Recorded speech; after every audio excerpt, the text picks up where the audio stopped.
Across millennia, scattered among clay tablets, sacred scrolls, and whispered myths, humanity has preserved haunting tales of a celestial anomaly, a rogue planet, a cosmic saboteur whose rare appearance heralds disaster and upheaval. The Sumerians called it Nibiru, the planet of crossing. Egyptians feared it as the destroyer. Biblical texts knew it as the wormwood star. Are these merely the colorful myths of ancient peoples, or are they fragmented memories of an all-too-real cosmic threat?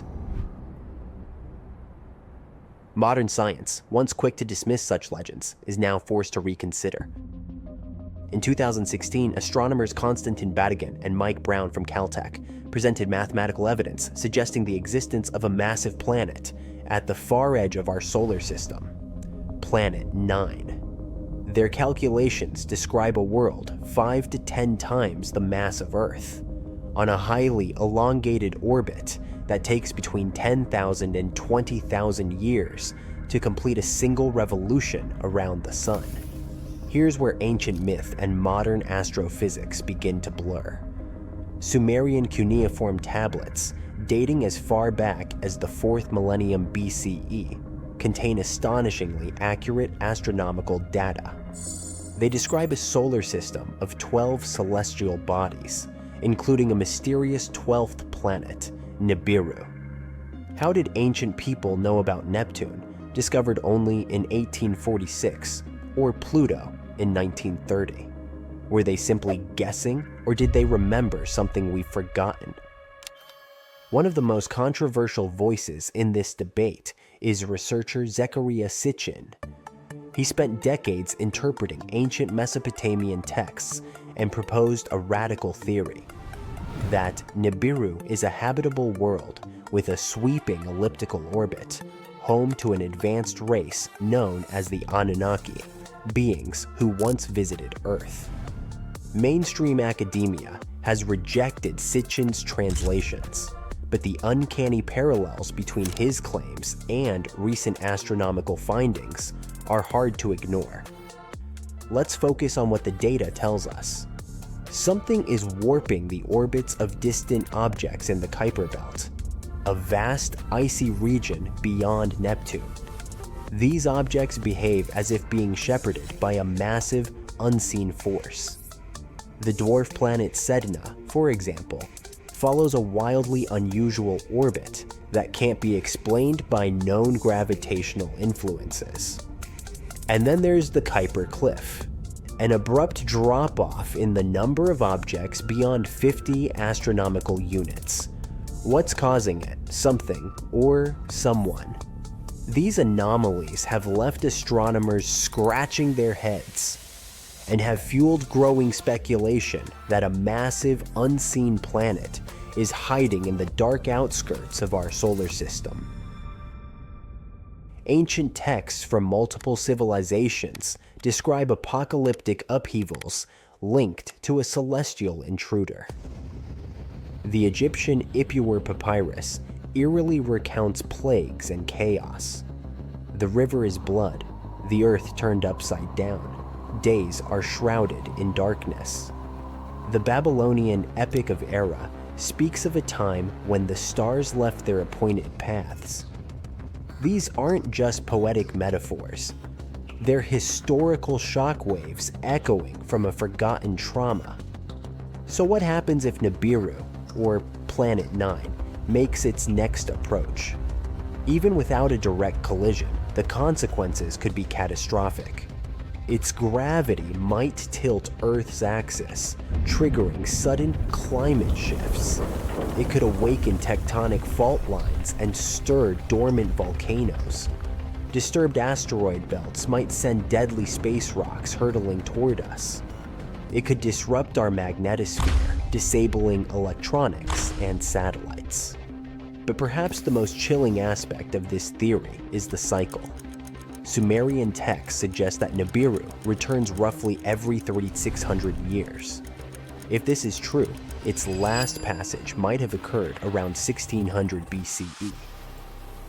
a time curiously aligned with the collapse of Bronze Age civilizations, a period marked by mass migrations, natural disasters, and inexplicable cultural decline.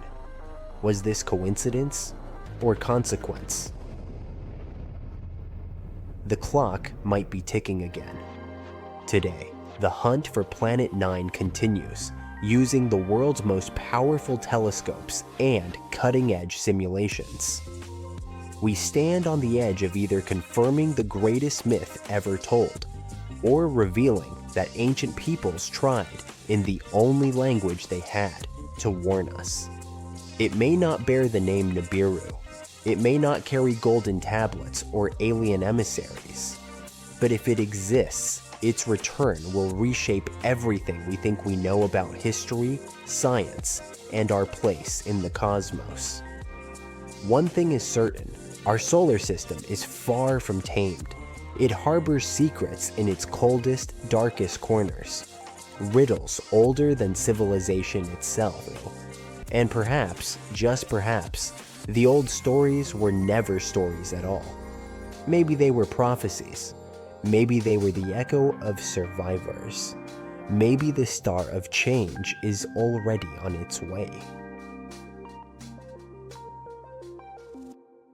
For centuries, humanity has believed in a linear path of evolution, a slow, steady climb from primitive survival to modern innovation. But what if that story is incomplete? What if the turning points in our development weren't purely natural? Roughly 6 million years ago, an ancestor of modern apes rose to its feet, setting in motion a journey that would eventually lead to Homo sapiens. For hundreds of thousands of years, progress was glacial. We tamed fire, carved basic tools, and lived hand-to-mouth existences. Then, just 20,000 years ago, everything changed. In a span shorter than a blink in evolutionary terms, we went from hunter-gatherers to architects of vast megalithic temples, builders of empires, and eventually, explorers of space. How do we make sense of that? Some argue we can't, not with conventional science alone. This explosion of intelligence and innovation has led to alternative theories. One of the most provocative, that we had help from beings far more advanced than ourselves. Welcome to the world of the Anunnaki. They're more than myth. They're the center of a sprawling theory that suggests humanity's greatest leaps weren't entirely human. According to ancient Sumerian texts, these so-called gods came not from the heavens in a spiritual sense, but from the sky in the most literal way imaginable, another planet. And they didn't just visit, they stayed, they ruled, and perhaps most importantly, they altered us. Long before Egypt erected its pyramids, or Stonehenge crowned the English countryside, the Sumerians were building cities, inventing writing, crafting legal codes, and mapping the stars with uncanny accuracy. Their civilization bloomed in Mesopotamia nearly 7,000 years ago, and it left behind cuneiform tablets that continue to baffle and inspire. These records tell of beings called the Anunnaki, translated as those who came from heaven to earth. They introduced tools, language, agriculture, and even mathematics. But the texts also hint at a darker truth. These beings didn't just uplift humanity. They enslaved it. Why? One word: gold. Ancient records describe massive gold mining operations that predated technological society. But here's the twist. To early humans, gold was worthless. It had no utility, no exchange value, no role in survival. Yet we dug for it with obsessive intensity. According to the Sumerians, the Anunnaki needed gold, not for jewelry, but for survival. Their home planet, Nibiru, was dying. Its atmosphere was decaying, and gold particles, when dispersed in the air, could reflect solar radiation and purify environmental conditions.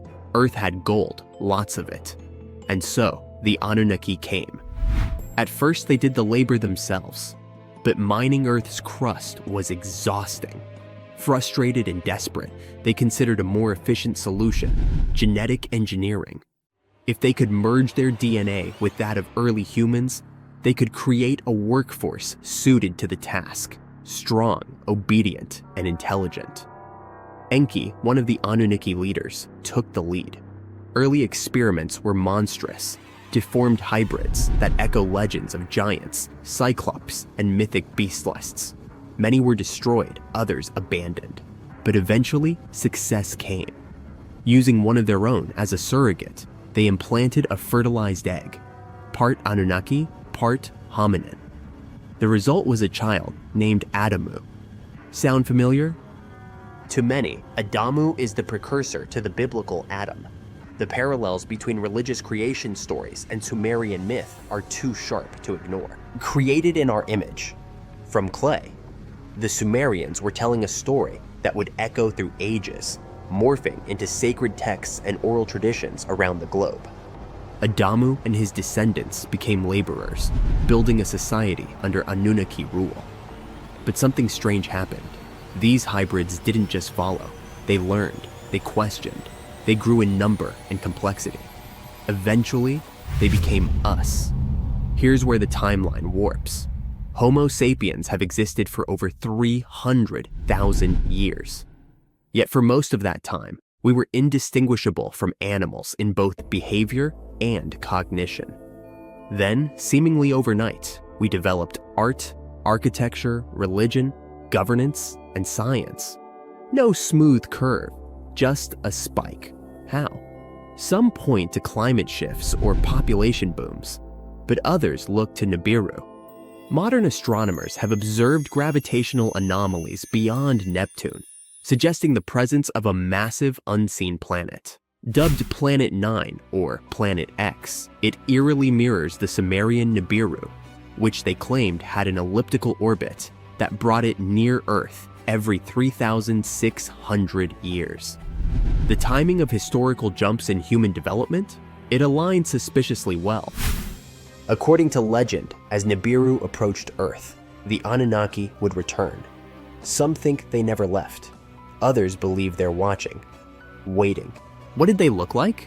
Relics suggest beings 3-4 meters tall, with elongated skulls and high foreheads, features mimicked by ancient civilizations who bound the skulls of their elite. They wore ornate robes, had light skin, and luminous eyes. Their leader was Anu. His sons, Enki and Enlil, managed Earth's operations. The Anunnaki might have left behind more than just myths, hidden knowledge, lost technology, even genetic markers that still echo within our DNA.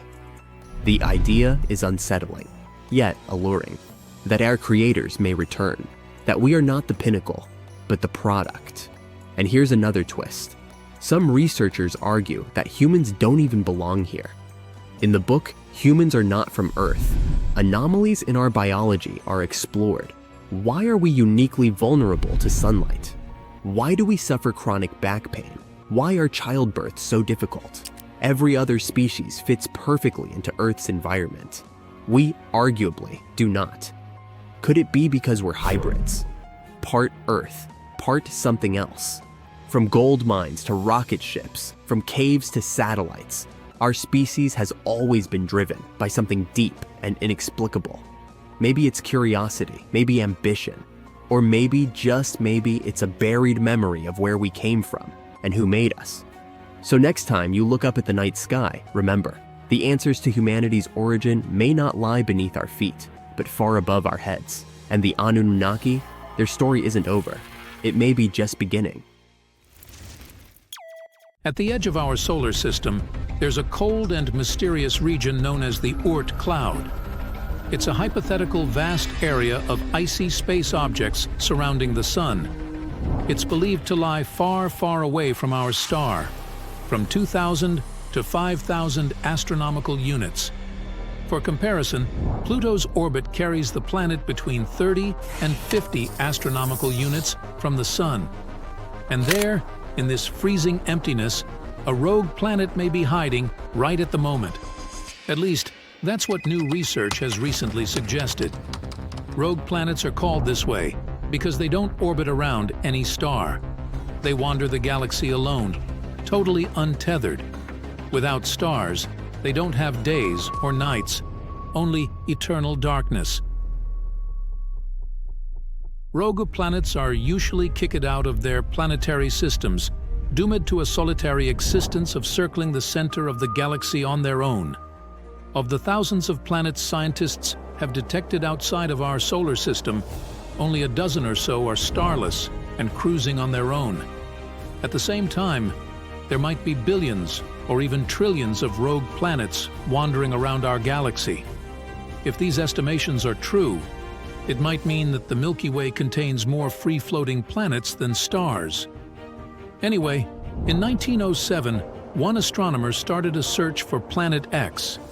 It's a hypothetical giant planet moving around the Sun beyond the orbit of Neptune.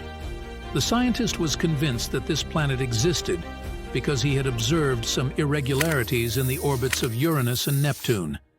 His idea led to the discovery of Pluto in 1930. But the dwarf planet was too small to have any serious gravitational impact on the orbit of Neptune, let alone Uranus. These days, the Planet X theory is largely considered to be discredited, but it hasn't stopped astronomers from searching for planets in the far reaches of our solar system. And shockingly, a new study claims there might be one or even more out there, but much, much further away than predicted. An international team of scientists has recently simulated the unstable celestial mechanisms of the early solar system. They've discovered that there's a possibility that a few planet-sized bodies might have come to rest in the Oort cloud. You see, about 4.5 billion years ago, when the solar system was just forming, it was a hectic and unsettled place. Gravity sent debris from the cooling protoplanetary dust cloud hurtling around like cosmic tennis balls. From time to time, large chunks of this debris, even planet-sized ones, were sent flying far enough to escape the sun's gravity altogether. Such pieces of debris turned into rogue planets. Researchers have seen such space wanderers in distant exoplanetary systems, but according to them, there's a 0.5% chance that one or more of those wayward planets formed in the solar system and ended up in the Oort cloud after drifting away from the sun. At the same time, it's slightly more likely that a rogue, Neptune-like planet was snagged by the sun's gravity from another planetary system. And then, this planet came to rest somewhere in the Oort cloud. The chances that this scenario is true reach 7%. If this turns out to be the case, then a space body similar to Planet X might indeed be hiding out there, on the outskirts of our solar system. The only problem is that it would still be too far away to have any impact on Neptune's orbit. In any case, most researchers are convinced that the Oort cloud is made up of a collection of way smaller icy objects. But given the distance to the Oort cloud and its enormous size, we may never really figure out what is lurking out there.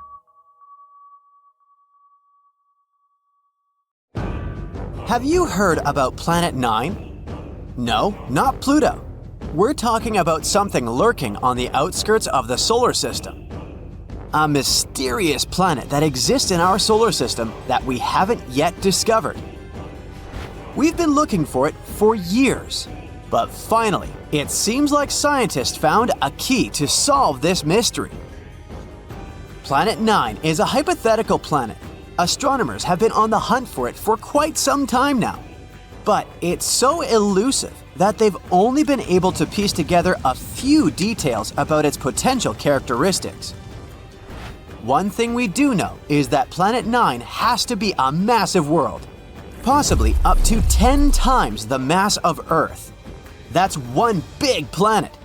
It's also thought to be a distant wanderer, hanging out somewhere between Neptune and Pluto. Some scientists think that Planet 9 might actually be a mini Neptune, with a thick, gaseous atmosphere and a rocky core. Others speculate that it could be an icy world with a solid, frozen surface and a thick layer of hydrogen and helium gas. Of course, since we haven't actually found Planet 9 yet, we can't say for sure what it's like. We're not even sure that it even exists. Some say it's just a myth, like the Tooth Fairy or the Easter Bunny. but others are convinced that it's out there somewhere. And at the end of the day, we're not entirely sure if Planet 9 is even a planet. It might be a special kind of black hole or made entirely of dark matter. The search for Planet 9 began in the early 21st century when a group of astronomers realized that something wasn't quite right with the outer reaches of our solar system. They noticed that some distant objects, known as trans-Neptunian objects, were behaving in unexpected ways.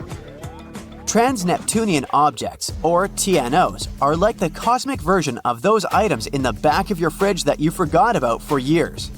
They're small, icy bodies that hang out in the Kuiper Belt, beyond Neptune. So, scientists noticed that these guys started behaving weirdly. At first, they thought it might be a fluke.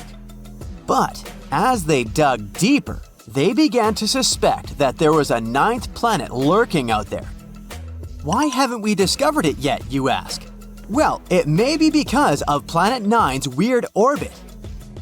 All the other 8 planets orbit the Sun in roughly the same plane, which is like a flat disk. However, our hypothetical friend's orbit is different. It might be tilted and move in a different direction compared to the other planets. Its orbit might also be stretched out like an oval, rather than being nearly circular like usual. Because of this, Planet 9 might spend most of its time far from the Sun, like a true introvert. It only comes relatively close to the inner solar system every few thousand years. This would make it super faint and hard to spot, so the only way we may discover it is by studying the gravitational effects it has on our solar system. And this isn't the first time astronomers have gone looking for a new planet. Back in the 19th century, there was a similar hunt for a hypothetical Planet X. But this time, they were armed with much better technology and a much better sense of humor. They began calling their elusive quarry Planet 9, which was much catchier than Planet X. They even came up with a hashtag for the search, Pluto Lives. It was a reference to the fact that Pluto had been kicked from the planet gang and some astronomers were eager to find a new planet to take its place. But the search for Planet 9 has been no easy task. It's like trying to find a lost sock in the laundry basket the size of a football stadium. It's so far away and so faint that even the most powerful telescopes can't see it. Instead, astronomers have had to rely on indirect evidence, like the strange orbits of TNOs, to try to figure out where it might be. Some scientists have even supposed that it might be a wandering rogue planet, which would explain why it's so hard to find. But they haven't given up hope. Till this day, they're scouring the skies using all sorts of high-tech telescopes and fancy algorithms to try and spot this elusive planet. And fear not, dear curious human, because it looks like after so many years of research, we may have finally found the key to solve this mystery. Astronomer Man Ho Chan from Hong Kong has a theory. He believes that Planet 9 could have a bevy of moons. That's right, not only is it a giant planet hiding out in the depths of space, but it's also a bit of a hoarder.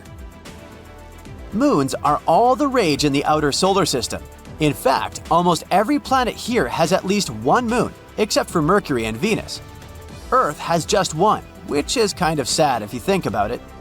Even non-planetary bodies like Pluto have at least a couple of moons. A bit unfair, isn't it? Anyway, taking this into account, let's go moon picking with Planet 9. The region between the rock-filled Kuiper Belt and the rock-filled Oort cloud, where this planet is predicted to be, should be ripe for the picking. Chan made some calculations and determined that it would be stranger if the elusive planet didn't have any satellites. According to his calculations, an object the mass of Planet 9 should capture at least 20 TNOs as large as almost 90 miles across. It's like our mysterious planet is playing cosmic Pokemon with these guys. So, what if Planet 9 has moons? Would that make any difference? Kinda, yes. They could give us some indirect clues to finally locate this mysterious planet. Now, you might be thinking, how in the cosmos can we possibly spot these teeny tiny moons? It's not like they're going to wave a giant flag or blast some Beyoncé tunes to get our attention. Well, apparently the key lies in something called tidal heating. Tidal heating might sound like a new workout trend, but it's a real scientific phenomenon. It happens when two celestial bodies are close together. You see, tides aren't just about the rise and fall of the ocean, they're also the result of gravity pulling unevenly on a planet or moon. When a planet and a moon are close enough to each other, their gravity pulls on each other, creating a bit of a football shape. And as these celestial bodies move around each other, they shift shape and generate friction inside, which produces heat. Wow, who knew that Planet 9 could have a workout routine? Perhaps we should start calling it Gym Planet instead. Anyway, if Planet 9 has any moons, the gravitational pull from these moons would cause it to change shape constantly, generating heat in the process. And we might be able to detect this mysterious planet through the heat produced by those moons, even though it gives off no other signals. Now, before you get too excited, finding them won't be a walk in the park. They're incredibly small and would be very far away from us. But hey, nothing worth discovering ever came easy, right? Scientists are optimistic that with the right technology, they can spot this telltale sign. It will be easier for us to spot them with fancy instruments like modern telescopes. Talk about cool friends to have, right? Sure, the process of finding it may be difficult and time-consuming, but the potential payoff is huge. Finding this planet could explain a lot of the strange behavior observed in TNOs, the Kuiper Belt, and beyond. As we've already mentioned, they've been acting super weird lately, tilting and aligning in suspicious ways. If this planet doesn't actually exist, we have yet to explain what is the reason for this strange behavior. In any case, the search for Planet 9 is one of the most exciting and intriguing quests in modern astronomy. It's like a cosmic scavenger hunt, and everyone's invited to join in on the fun. So, grab your telescopes and let's go planet hunting. Who knows, maybe we'll find it sooner than we think. Okay, it seems scientists have come across a strange object in space, and they're not sure if it's a star or a planet. What we do know is that it's located 1,400 light-years away from us, and it makes us question what we thought we knew about the universe. Let me explain the dilemma here. We can tell if something is a star or a planet by considering the object's mass or the amount of stuff it has. Stars have a lot of mass, which gives them strong gravity that squeezes them tightly. Squeezing creates high temperatures inside them, causing them to shine brightly. Planets have less mass, so their gravity is weaker. They don't experience the same squeezing or high temperatures as stars. Instead, planets shine because they reflect the light from their stars, like our beautiful Earth does with our Sun, too. And this weirdo falls somewhere in between, since we consider it a brown dwarf. It's a special type of big, gaseous protostars. Brown dwarfs are usually like Jupiter in terms of their atmosphere, but they are much larger in size, about 13 to 80 times. If a brown dwarf has more than 80 times the mass of Jupiter, it can start burning regular hydrogen, just like a star. That's what usually makes stars shine brightly. But normally, brown dwarfs are not as hot as stars. Their inability to burn hydrogen has even earned them the nickname of failed stars. They burn at around 4,000 degrees Fahrenheit, which is cooler than most stars. But this object defies the norm. Its temperature measures an incredible 13,900 degrees Fahrenheit. Now let's put that into perspective. The hottest day in history was reported to happen in Death Valley, California, more than 100 years ago, with a temperature of 134 degrees Fahrenheit. People back then must have felt like they were melting along with everything around them. Now imagine getting closer to the Sun, like taking a trip to Venus. Venus can reach insane temperatures of 860 degrees. It's not only about the distance, though. Mercury is the planet closest to the Sun, but it's still colder than Venus. Venus is extremely hot due to the greenhouse effect. Did you know that Venus could have been a delightful place to live a long time ago? Or at least be home to any form of life. But at some point, it started to trap carbon dioxide and eventually created this thick, smoggy oven that doesn't release heat. And that's why it's so hard to explore. The longest a probe managed to last on Venus was 2 hours. But hey, that's longer than I can do at work, and then I melt. So yeah, then you get to the Sun. Its surface burns at an incredible 9,930 degrees Fahrenheit. And what's fascinating is that this weird brown star we're talking about is hotter than that. I mean, it's not hotter than the Sun's core, whose temperatures go up to 27 million degrees, but it's still very impressive and unusual for a brown dwarf to be this hot. At least, that's what everyone thought until they realized why it was happening. The brown dwarf is remarkably close to another star that falls into the category of white dwarfs. They're so close to each other that our mysterious star makes one orbit around its white dwarf friend in just 2.3 hours. Woo! How old we'd be over there! Since they're this close, they're tidally locked like our Moon and Earth. That means one side of this brown dwarf always faces the white dwarf, and the other side is forever in darkness. Because of all this, our brown dwarf is superheated on one side only. So its day side is what got us confused. While the temperature on the night side is what you would expect from a brown dwarf. But these extreme conditions won't last long. Such a hot temperature makes the molecules in the dwarf's atmosphere break apart into individual atoms. And while its molecules are falling apart, this brown dwarf is slowly disappearing. And if you think this brown dwarf is hot, what would you say about Eta Carinae? It's a star located about 7,500 light-years away from Earth, and it belongs to an elite group of stars we call luminous blue variables. One astronomer first noticed it in the 17th century, but back then, it was just a regular medium-bright star. Almost 200 years later, another astronomer was observing it. But this time, it was a very bright star, one of the brightest ones in the sky. A few years later, it reached the highest level of brightness in a big event called the Great Eruption. When it happened, the star could be easily seen in the night sky. It released so much light, as much as is emitted in a supernova explosion. It remained like that for a couple of years, which is not what usually happens with exploding stars.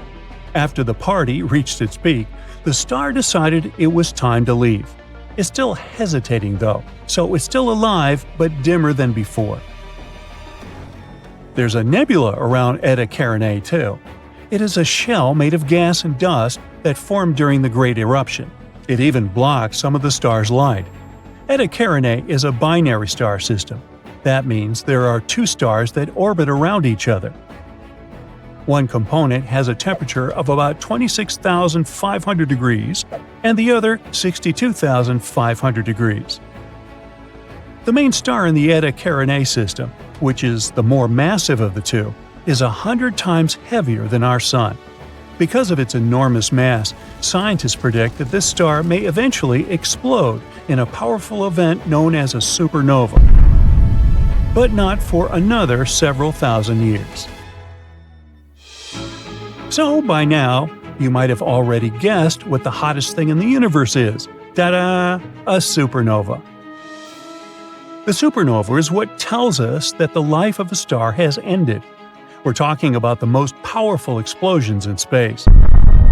They happen when a star that's between 8 and 40 times more massive than our Sun flops. Its core can no longer create enough energy through a process called fusion, so the star can't even handle its own gravity. It's like a stellar burnout, too much work a star can't handle, and its core just collapses. During a supernova, the temperatures in the star's core can get 6,000 times higher than in the core of the Sun. Or sometimes, a specific type of star called a white dwarf suddenly restarts its nuclear fusion, and bam, you get a supernova again. Kepler's supernova happened at the beginning of the 17th century, and it was the last really big supernova event we directly observed from Earth. On average, supernovas in our galaxy happen 3 times every century. I mean, we got a smaller supernova in 1987 too, when a blue supergiant exploded in one of the Milky Way's satellite galaxies, which we know as the Large Magellanic Cloud. This explosion was so strong, people could even observe it with the unaided eye, even though it was incredibly far, 168,000 light-years away from our home planet. What a topic for summer days, huh? But check this out. We can also talk about the hottest thing people have ever created, made in a surprising place, Switzerland. Nah, we're not talking about a super hot chocolate. A group of scientists there created a subatomic soup called a quark gluon plasma. In this experiment, the temperature got 250,000 times as hot as the sun's core. The purpose of this experiment was to recreate the conditions that existed shortly after the Big Bang, when the universe was still in a state of chaos. Okay, let's get even more extreme. In theory, things can get even hotter. Have you heard of the Planck temperature? It's an insanely hot temperature with numbers so high we can't even imagine. A supernova is like tepid tea compared to this madness. And who even knows what the matter does at these temperatures? Okay, I'm done. Now we take you back to your regular universe. Bye now. So, we might be getting closer to finding a massive icy planet beyond Neptune's orbit. Sorry Pluto, still not you. Recently, some universe mapping using data from a telescope in Hawaii eliminated about 78% of the possible locations for this mysterious Waldo from space. Some people call it Planet 9, while others prefer Planet X. Either way, it's been causing controversy since its existence was first proposed, and that is mainly because no study so far can answer the big question: does it really exist? If discovered, Planet 9 would rank as the 5th largest planet in our solar system, with a mass 10 times that of Earth. It's also theorized to be gaseous, like Uranus. The initial study on Planet 9, dating back to 2016, suggests that this colossal new planet orbits the Sun 29 times farther out than Neptune, which sits at about 2.8 billion miles. As a result, the Planet 9 would take between 10,000 and 20,000 years to complete a single orbit around the Sun. If confirmed, this yet-to-be-understood world would dominate a region larger than any other known planet in our cosmic neighborhood. These are all intriguing hypotheses, but without a single piece of evidence or observation to back them up. Before dismissing this as a wild guess, it is important to note that these researchers relied on complex mathematical modeling and computer simulations to speculate about the planet's characteristics, because that's what they do. The hypothetical presence of this planet would explain various mysterious features located beyond Neptune. We are specifically talking about the Kuiper Belt, a huge donut-shaped region filled with icy debris left over from the formation of the solar system, including comets and dwarf planets like Pluto. What happens is that the 6 farthest objects in the Kuiper Belt exhibit elliptical orbits that are all oriented in a similar direction within physical space and tilted approximately 30 degrees downward relative to the orbital plane of our 8 known planets. What's strange here is that, despite their distinct orbital velocities around the solar system, they maintain this alignment. The likelihood of such alignment occurring randomly is extremely low, around 0.007%. So, here comes Planet 9, a hypothetical massive celestial body that offers a plausible explanation for this strange phenomenon, potentially exerting gravitational influence to shape these orbits. The initial theory didn't hold up for long, facing accusations of observational bias and calculation errors. Then, in 2017, another study popped up, sparking back the idea that maybe Planet 9 is out there after all. This time, Spanish astronomers tried a novel approach, focusing on observing extreme trans-Neptunian objects. These celestial bodies orbit the Sun in highly stretched elliptical paths, with average distances exceeding 13 billion miles.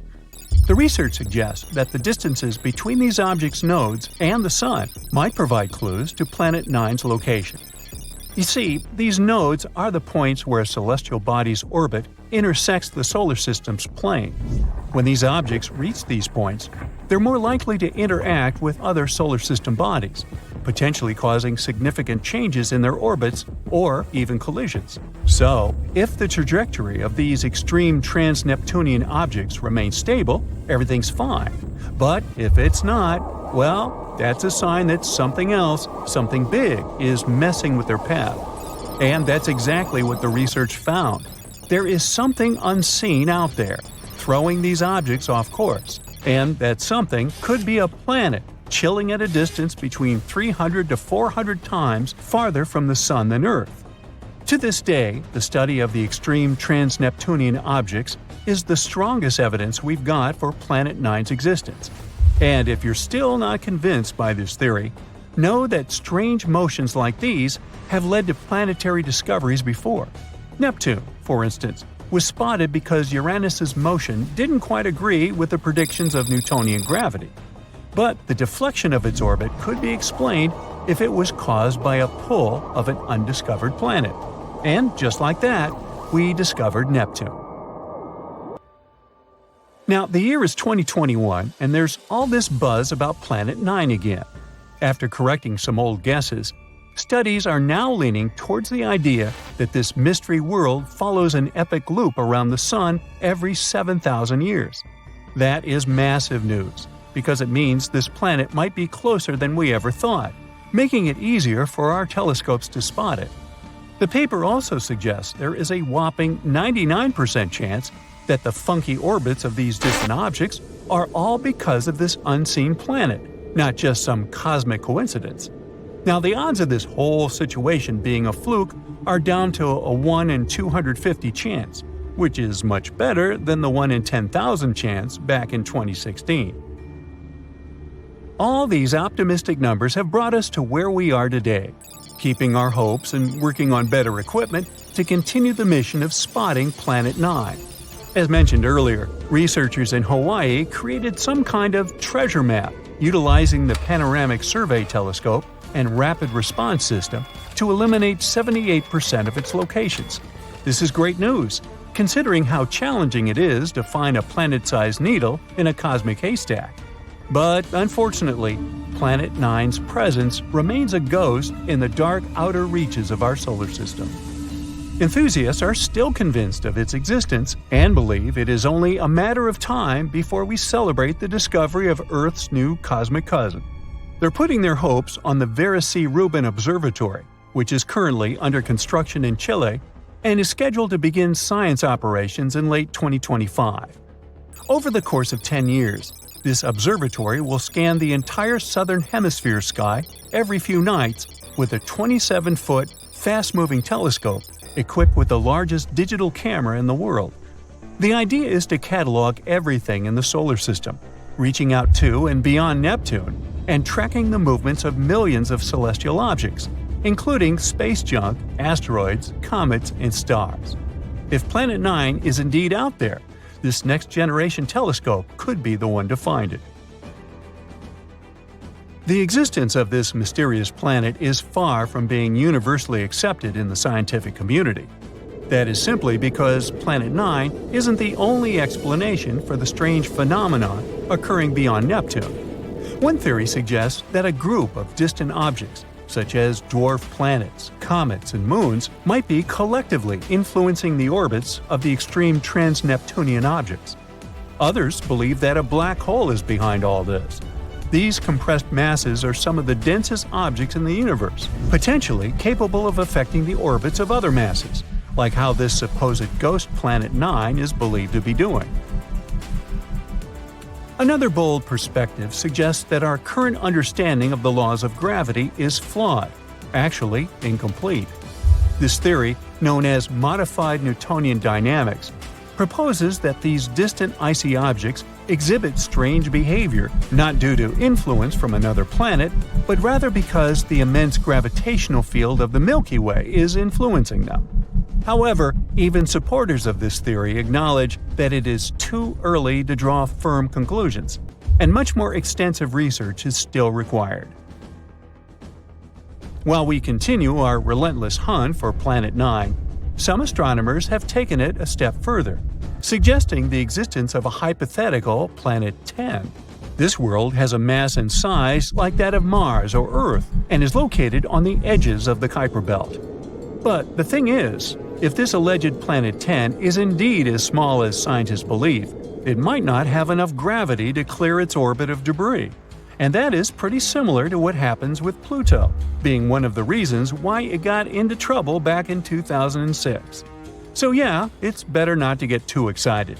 This supposed Planet 10 might end up classified as another dwarf planet.